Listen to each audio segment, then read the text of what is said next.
Hello students, today we are going to study about unit plan. Unit plan Hindi में कहते हैं इकाई योजना. Planning for particular units is called unit plan. जो syllabus है उस सिलेबस को कुछ यूनिट्स में डिवाइड किया जाता है, इकाइयों में विभाजित किया जाता है और इकाइयों का किस प्रकार से हमें नियोजन करना है उसे हम यूनिट प्लानिंग या इकाई योजना कहते हैं. After year plan teachers plan for unit plan. Unit plan बनाने के लिए सबसे पहले ज़रूरी है कि हमारे पास ईयर प्लान होना चाहिए कि पूरा जो सिलेबस है एक साल का उसे कितने यूनिट्स में डिवाइड किया गया है और हर यूनिट को कितना वेटेज है, टाइम के अकॉर्डिंग, पीरियड्स के अकॉर्डिंग, नंबर के अकॉर्डिंग. जब तक ईयर प्लान हमारे पास नहीं होगा हम यूनिट प्लान प्रिपेयर नहीं कर सकते. It means year plan is the prerequisite of unit planning. यानी यूनिट प्लान का या इकाई योजना की जो पूर्व अवस्था है या आवश्यक चीज़ है वो है वार्षिक प्लान आपका या year plan. In other way year plan should be ready before unit planning. यानी यूनिट प्लानिंग या इकाई योजना करने के पहले हमें सबसे पहले जो वार्षिक योजना है, वार्षिक नियोजन या ईयर प्लानर का होना बहुत ज़रूरी है. जब तक वो तैयार नहीं होगा तब तक हम यूनिट प्लानिंग नहीं कर सकते हैं. It is a systematic way to plan for content comes under a particular unit. एक पर्टिकुलर यूनिट के अंतर्गत जो भी कंटेंट एरिया, जो विषय वस्तु आती है, उसका एक व्यवस्थित और सुनियोजित जो प्लान है वो यूनिट प्लान के द्वारा हम कर सकते हैं.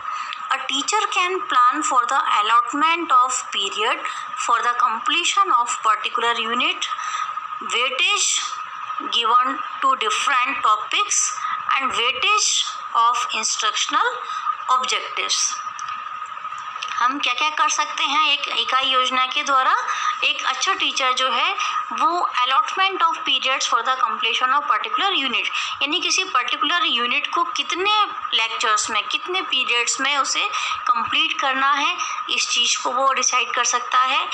डिफरेंट टॉपिक्स को कितना वेटेज देना है, एक यूनिट के अंतर्गत जो विषय वस्तु है, अलग अलग जो प्रकरण है, उसमें हर प्रकरण को हमें कितना वेटेज या कितने लेक्चर्स प्रोवाइड करना है, ये आप यूनिट प्लानिंग के द्वारा कर सकते हैं. हर टॉपिक के लिए या यूनिट के लिए जो शैक्षिक उद्देश्य या इंस्ट्रक्शनल ऑब्जेक्टिव्स हैं और जितनी भी आपकी टीचिंग लर्निंग एक्टिविटीज़ रिक्वायर्ड हैं उन सभी का भी हम प्रॉपर अलॉटमेंट यूनिट प्लानिंग के द्वारा कर सकते हैं. यूनिट प्लानिंग के क्या कैरेक्टरिस्टिक्स हैं वो हम देखते हैं. First is effective in terms of whole rather than fraction. क्योंकि यहाँ पर हम पर्टिकुलर टॉपिक का प्लानिंग नहीं कर रहे हैं, पूरी एक यूनिट का प्लानिंग कर रहे हैं, इसलिए ये इफ़ेक्टिव होगा क्योंकि हम इसमें पूर्ण रूप में ले रहे हैं, अंश के रूप में किसी पर्टिकुलर प्रकरण के लिए नहीं ले रहे हैं. Second is it provides vertical and horizontal organization of learning experiences. यहाँ जो सीखने के अनुभव जो हम बच्चों को देने वाले हैं, लर्निंग एक्सपीरियंसेस, उनका वर्टिकल और हॉरिजॉन्टल पूरी तरह से हमें जो ऑर्गेनाइजेशन है, जो संगठन है, वो यूनिट प्लानिंग के द्वारा पता चलता है. क्योंकि हम हर चीज़ को पर्टिकुलर अलॉटमेंट हम करते हैं कि कितने लेक्चर्स देना है, कितनी एक्टिविटीज़ होंगी, इसमें क्या क्या रिसोर्सेज लगेंगे, ये सभी चीज़ें हम प्रॉपरली पहले से ही डिसाइड कर लेते हैं. Third one is effective when understanding and acceptance of goal to be achieved. जो गोल हम प्राप्त करने वाले हैं इस यूनिट को पढ़ाने पर, तो तब कब ये इफ़ेक्टिव कहलाएगा यूनिट प्लानिंग, जबकि बच्चों में अंडरस्टैंडिंग हो और जो हमारा गोल है कि उनके अंदर क्या क्या चेंजेस होने चाहिए, बिहेवियर चेंजेस इस यूनिट को पढ़ने पर क्या होने वाले हैं, अगर ये गोल अचीव होता है तब ये इफ़ेक्टिव है. और गोल कब अचीव होगा? There is full and free participation in planning for attainment of these goals.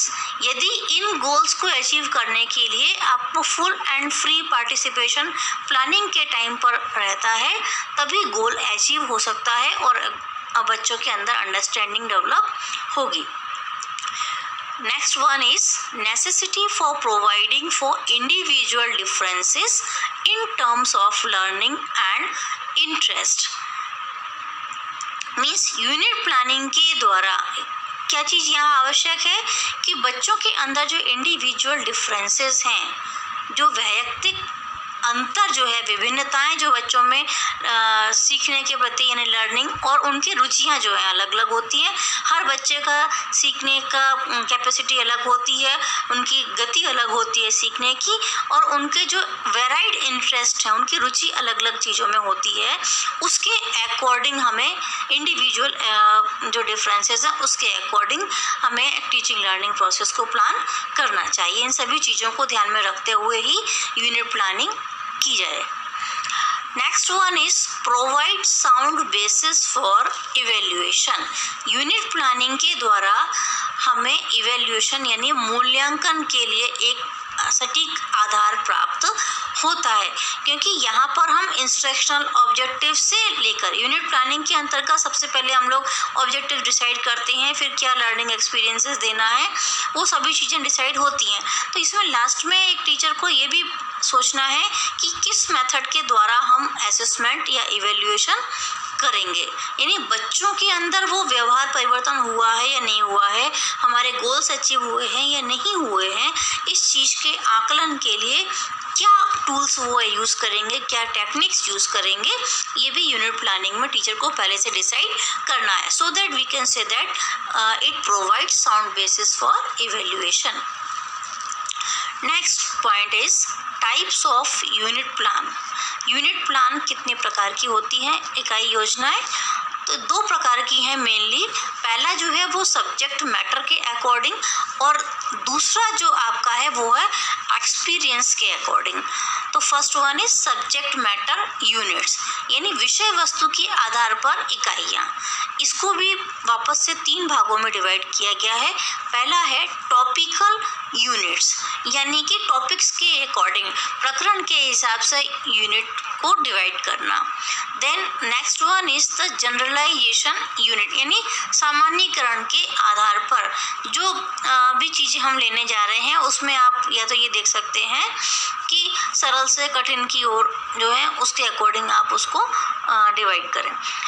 Third one is the unit based on significant aspect of environment और कल्चर, यानी पर्यावरण और या संस्कृति की सार्थकता पर के आधार पर भी हम यूनिट्स को डिवाइड कर सकते हैं कि उनका हमारे जीवन में क्या रोल है, क्या इफेक्ट पड़ रहा है संस्कृति का या पर्यावरण का, उसके आधार पर भी आप यूनिट्स को डिवाइड कर सकते हैं। और मेनली ये ध्यान रखें कि हमें जो पहले यूनिट जो टॉपिक्स लेना होते हैं वो सिंपल टू डिफ़िकल्ट होना चाहिए, बच्चों के इंटरेस्ट के अकॉर्डिंग, उनकी एबिलिटी के अकॉर्डिंग आपको लेना है। The second one is experience unit, means हम जो टीचिंग लर्निंग एक्सपीरियंसेस बच्चों को देने वाले हैं पढ़ाने के दौरान, जो क्लासरूम टीचिंग में जो एक्सपीरियंस आप देंगे, जो भी एक्टिविटीज़ आप करवाएंगे, उन्हें कैसे प्लान करना है उसके आधार पर भी हम यूनिट प्लानिंग कर सकते हैं। फर्स्ट इसको भी 3 पार्ट्स में डिवाइड किया गया है। First one is interest centred, it means बच्चों की रुचि के आधार पर हम यूनिट का प्लानिंग करें। जिस टॉपिक में या जिस यूनिट में बच्चों की ज़्यादा इंटरेस्ट हमें लगता है कि इसमें बच्चे इंटरेस्ट लेंगे, उस चीज़ को हमें पहले बढ़ाना है, फिर कम इंटरेस्ट वाली चीज़ों की तरफ हमें जाना चाहिए। Then next one is purpose centred, यानी उद्देश्य के आधार पर भी हम यूनिट्स का डिवीज़न कर सकते हैं। Next one is need centred, यानी आवश्यकता के आधार पर भी आप यूनिट को डिवाइड कर सकते हैं कि ज़्यादा ज़रूरी चीज़ों को हम पहले बताएं, या जो भी एग्ज़ाम पॉइंट ऑफ व्यू से ज़रूरी है या बच्चों को डेली लाइफ में आगे यूज़फुल होगा, उन चीज़ों को हम पहले लें और उसके बाद कम यूज़फुल चीज़ों को आप ले सकते हैं। इसके बाद है principles of unit plan. Unit planning के 4 प्रिंसिपल्स हैं। First one is principle of comprehensiveness, it means व्यापकता का सिद्धांत। एक यूनिट जो है वो काफ़ी सारे टॉपिक से मिलकर बनी होती है, बहुत सारे प्रकरण होते हैं यूनिट के अंतर्गत, और हर प्रकरण जो है वो विविध होता है, कुछ अलग अलग चीज़ें उसके अंतर्गत आती हैं। तो यूनिट प्लानिंग में भी हमें कॉम्प्रिहेंसिवनेस को ध्यान में रखना है कि सारे टॉपिक्स को हम किस प्रकार से कवर करेंगे। उसमें व्यापकता होनी चाहिए कि अलग अलग हमको एक ही मेथड से या एक ही टाइप के लर्निंग एक्सपीरियंसेस से सारे टॉपिक्स को नहीं पढ़ाना है। हर टॉपिक को पढ़ाने का तरीका अलग हो सकता है, एक ही मेथड हर जगह एप्लीकेबल नहीं होता है। तो इन चीज़ों का भी आपको ध्यान रखना है। देन प्रिंसिपल ऑफ क्लैरिटी यानी स्पष्टता का सिद्धांत, जो प्लानिंग आप करें उसमें स्पष्टता अवश्य हो। प्रिंसिपल ऑफ सिस्टमैटिक प्रेजेंटेशन, जो भी प्रेजेंटेशन हम लोग जो टॉपिक्स लेंगे वो टॉपिक्स का सिस्टमैटिक वे में प्रेजेंटेशन करना है। मीन्स कुछ टॉपिक्स ऐसे होते हैं जो आपस में एक दूसरे से को रिलेटेड हैं, तो ऐसा नहीं हो कि हमने किसी टॉपिक को कभी पढ़ाया फिर किसी टॉपिक को कुछ लेक्चर्स के बाद पढ़ाया। उनके बीच में एक प्रॉपर कंटिन्यूटी होनी चाहिए, क्रमबद्धता होनी चाहिए, तभी उन टॉपिक्स को आप बच्चों को ज़्यादा आसानी से समझा सकते हैं। Next principle is principle of economy in time. Time boundation बहुत ज़्यादा ज़रूरी है। टाइम मैनेजमेंट एक टीचर को बहुत अच्छे से आना चाहिए। जब हम यूनिट प्लानिंग करते हैं तो उसमें भी आपको ये चीज़ ध्यान में रखना है कि किस टॉपिक किस यूनिट को कितना लेक्चर्स देना है, और उसमें भी उस यूनिट के अंतर्गत जो भी विभिन्न विषय वस्तु है उसमें अलग अलग टॉपिक को एक एक टॉपिक को कितने लेक्चर्स के अंतर्गत आपको कवर करना है, तभी आप जो है वो टाइमली अपने कोर्स को कंप्लीट कर पाएंगे। इसके बाद आता है steps of unit plan. Unit planning के या इकाई योजना के क्या चरण हैं, क्या क्या चीज़ें हमें पहले करनी है, क्या बाद में करना है, वो चीज़ें हम देखेंगे। सबसे पहला है selection and statement of objective. जब भी हम क्लासरूम टीचिंग की बात करते हैं तो सबसे पहले हमें ये चीज़ ध्यान में रखना है कि इस टॉपिक को पढ़ाने के पहले या इस यूनिट को पढ़ाने के पीछे हमारा उद्देश्य क्या है। तो first of all we have to decide और select the objectives, instructional objectives of particular unit, और उन ऑब्जेक्टिव्स का सिलेक्शन करना प्लस उन्हें कथन के रूप में लिखना, selection and statement of objectives. And जैसा कि हम लोग जानते हैं कि इंस्ट्रक्शनल ऑब्जेक्टिव्स को हमेशा बिहेवियरल चेंजेस के रूप में लिखा जाता है, तो उस हिसाब से आपको बनाना है। Next point is selection of type of unit. कौन सी यूनिट आप ले रहे हैं उस चीज़ का सिलेक्शन हमें फिर करना है। टाइप ऑफ यूनिट में जैसे हमने अभी जो टाइप्स पढ़े थे कि हम आपको सब्जेक्ट मैटर के आधार पर ले रहे हैं या एक्सपीरियंस के आधार पर, वो चीज़ भी आपको सिलेक्ट करना होगी। Next point is selection of learning situations. और टीचिंग लर्निंग सिचुएशन जो है वो क्या क्या हम प्रोवाइड करेंगे, जो यूनिट है उस यूनिट के डिफरेंट टॉपिक्स के लिए आप क्या एक्टिविटी प्लान करने वाले हैं, क्या आपको रिसोर्सेज लगेंगे, क्या टीचिंग एड्स होंगे, ये सभी चीज़ें भी पहले से आपको डिसाइड करना है। Then selection of knowledge component, कि बच्चों का प्रीवियस नॉलेज क्या होगा, इस पर्टिकुलर टॉपिक या यूनिट को हम स्टार्ट कर रहे हैं उसके लिए उनका पहले से क्या नॉलेज है, उसको आधार मानते हुए ही आपको टीचिंग लर्निंग सिचुएशंस प्रोवाइड करना है। Next one is selection of teaching learning activities. जो भी क्लासरूम एक्टिविटीज़ आपकी होंगी उन एक्टिविटीज़ का सिलेक्शन आपको बच्चों के इंटरेस्ट के अकॉर्डिंग करना होगा।